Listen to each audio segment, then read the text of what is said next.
1. This happened about a decade ago. When I was about 24, I got arrested for simple possession of a Schedule I narcotic.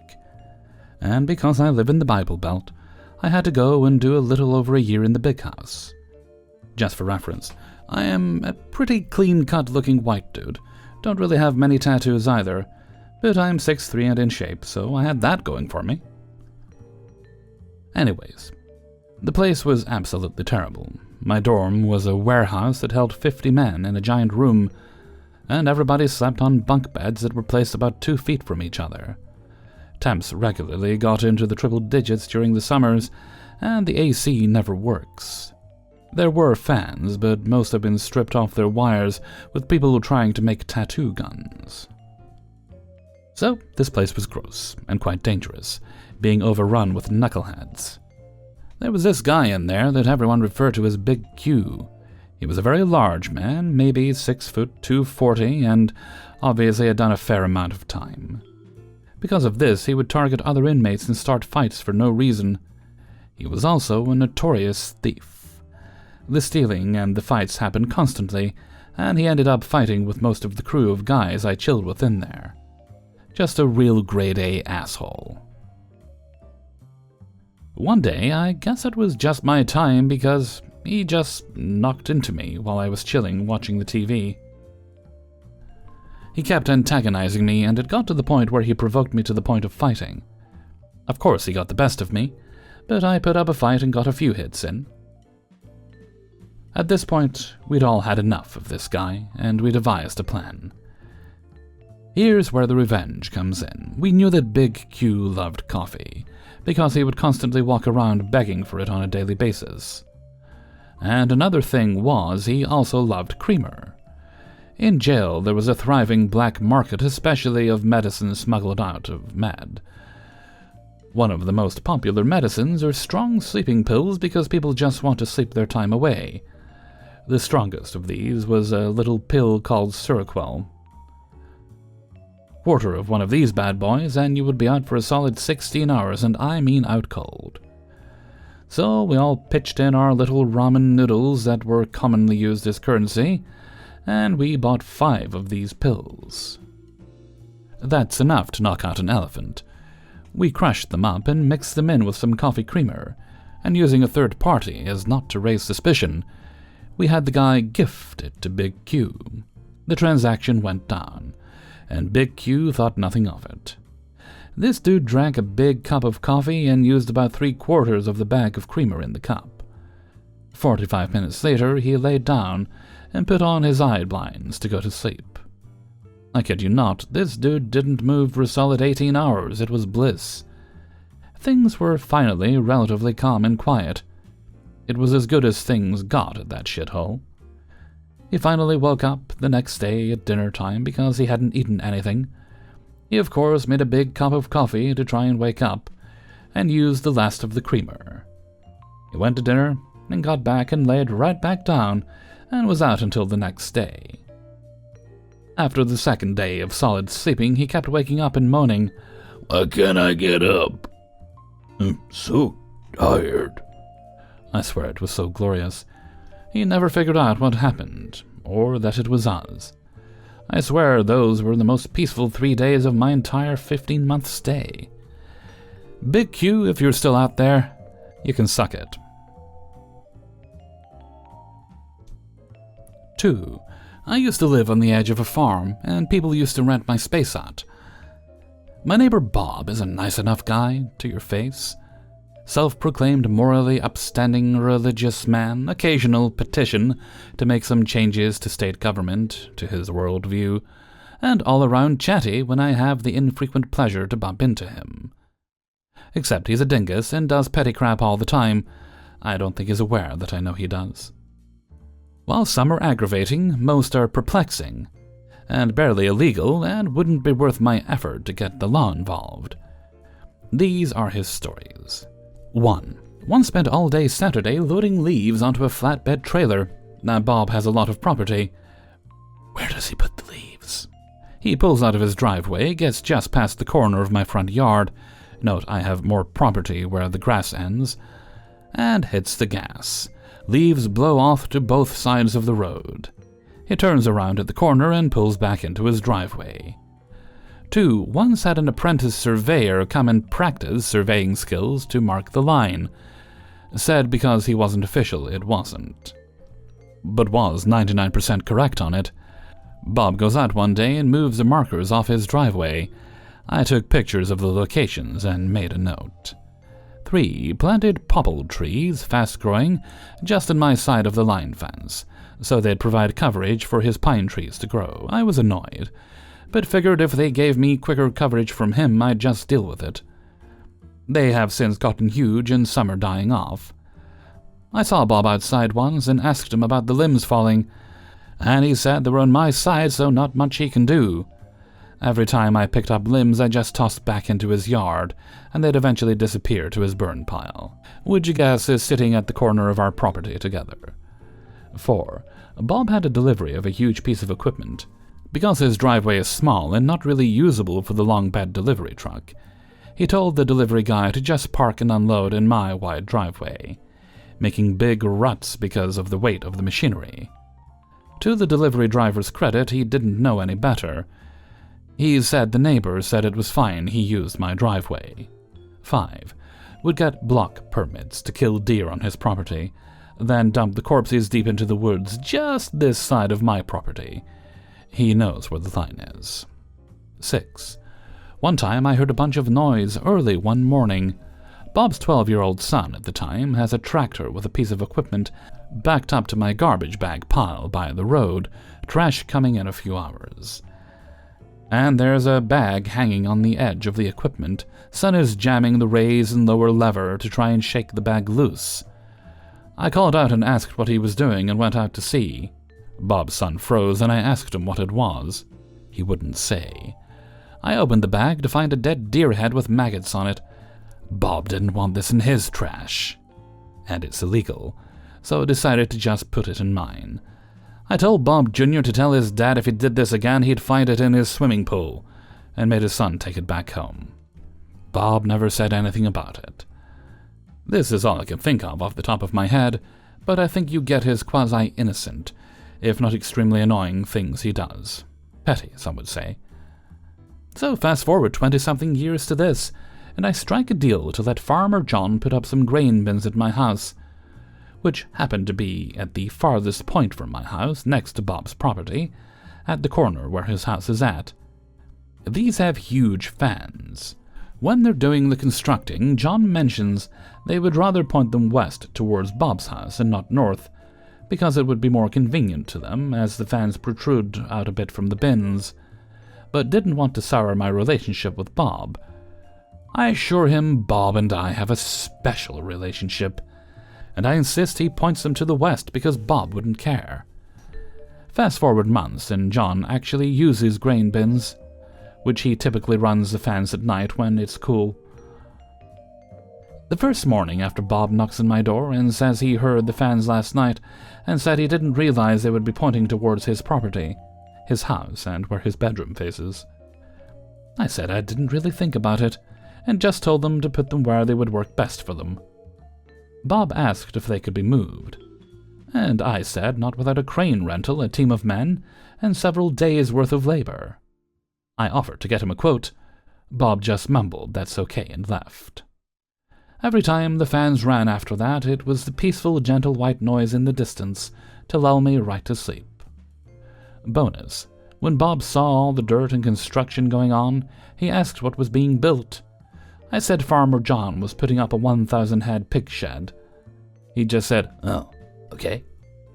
The next day, my township supervisor called me about the zoning issues and said he had a permit for bins, not a shed. 3. I'm not sure if I can mention the company, and I don't really remember names, but the situation was easy to remember for me. When I started, I was the youngest tech in the building. I got paid a lot of money for doing a lot of nothing. Many of the managers didn't like that because they had been there for years, and right away I was making more than some of the veteran managers in the same facility. A few years go by and a few raises have happened. A few phases have come and gone. We get this new manager. No one knows what her title was, so I think they made one up for her. She comes in making the stupidest rules. You should be standing so you can get to the problem faster. That sort of thing. But in this job, you can go for hours without problems. We did preventative maintenance every night, even when it didn't use that particular machine, and we were pretty good at doing it, so we didn't have a lot of problems. Since we pretty much policed ourselves, we didn't have set lunch times, because for the most part nothing ever really happened, and we'd let others know when we left for lunch. This one particular day, more than half the staff went on lunch break at the same time, and one of the main machines went down.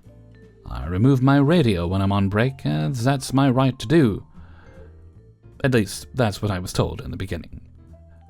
I returned from lunch, heading toward the clock, and I guess she saw me first, or whatever happened. Why didn't you answer your walkie? It was off because I was at lunch. Well, we needed all hands for this machine breakdown. But I was at lunch. Next time answer your walkie, even if you're on lunch.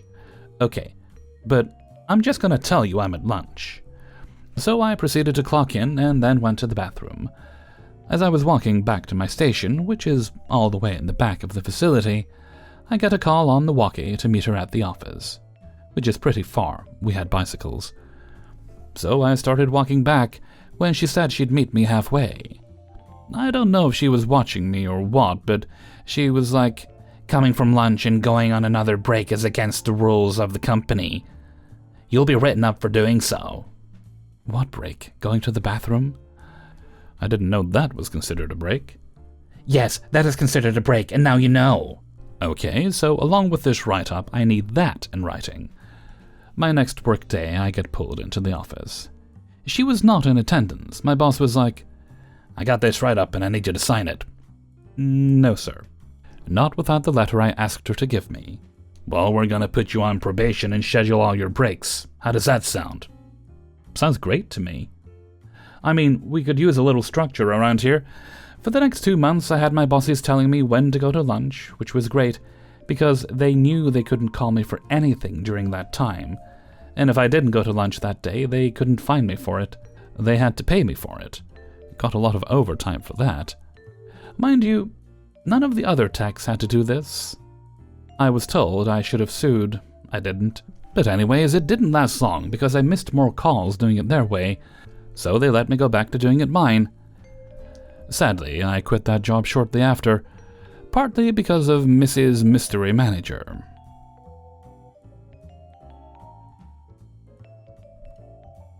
I have another story involving her. So, Mrs. Mystery Manager didn't seem like she had a tech background. She seemed more like a clerk because even though the techs are meticulous, they don't have time to be all micromanagery. There's 3 ways to learn this job.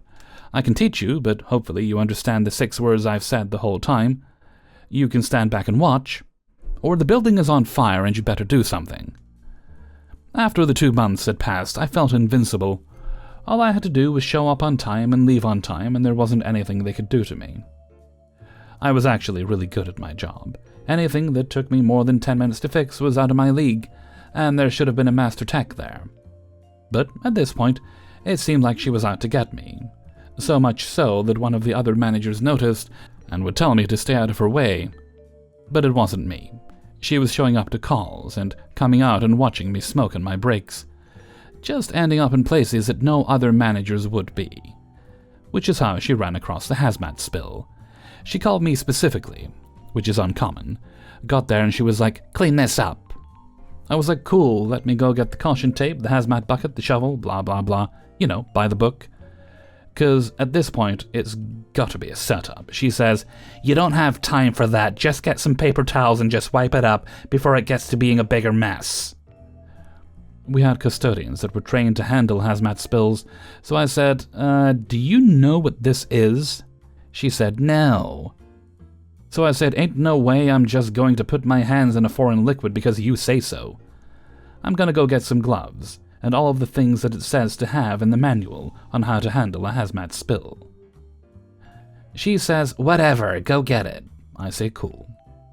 I hop on the bike, remember, we had bikes, and head toward the hazmat locker, which is by the custodian's room and office.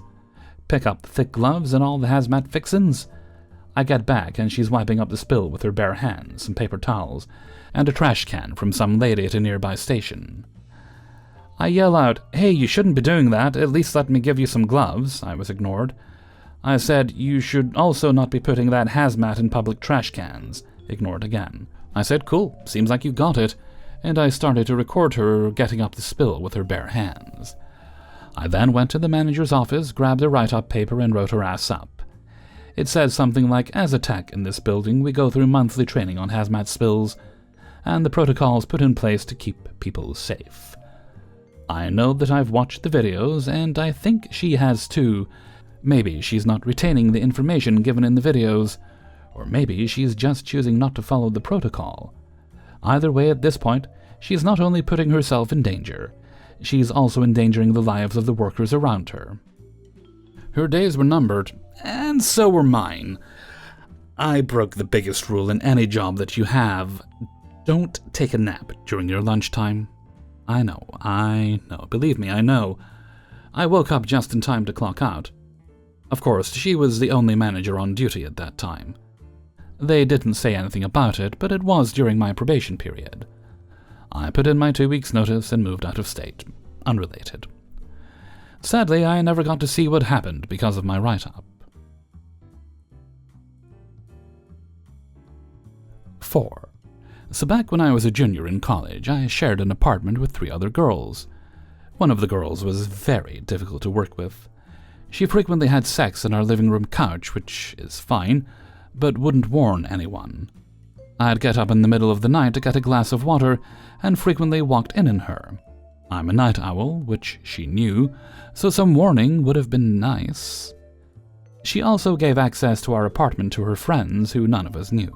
The TV in the living room was brought by me, and I'd frequently get back from class wanting to relax and watch TV. However, I almost never could use my TV, as every time I came home, she'd have a random friend over. Meanwhile, she wasn't there, and her friend would be playing video games on the TV for hours on end. To continue the saga, she would take showers that lasted hours long. She would always end up flooding the bathroom. She never contributed to cleaning, and was always clogging the drain, so the bathroom flooding happened regularly.